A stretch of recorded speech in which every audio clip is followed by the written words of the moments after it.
Mas mahirap po ba ang laban nyo ngayon? Kasi dati nung mga unang pasok nyo sa ano, parang... Oh, mahirap ang laban kasi walang presidente.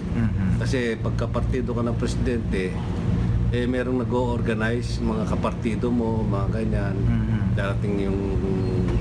Ngayon po sariling kaya. Kaya sariling kahit kaya ako, walang nag-o-organize sa akin eh.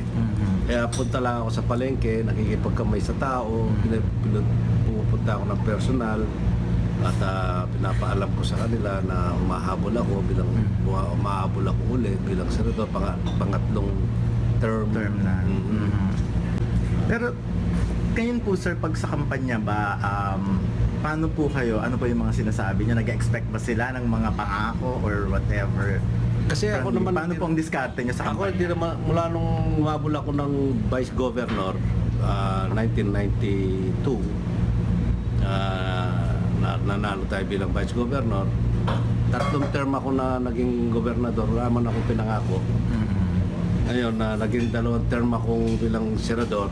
Bali, 24 years akong dire-diretso nanilbihan sa ating mga kababayan. Minsan, pagdating ng election lang ako pinapangako. Kasi ang sinasabi ko lang yun, kung anong eto ako, ganito ako, anak akong mahirap, anak akong labandera, yun ang sinasabi ko sa kanila.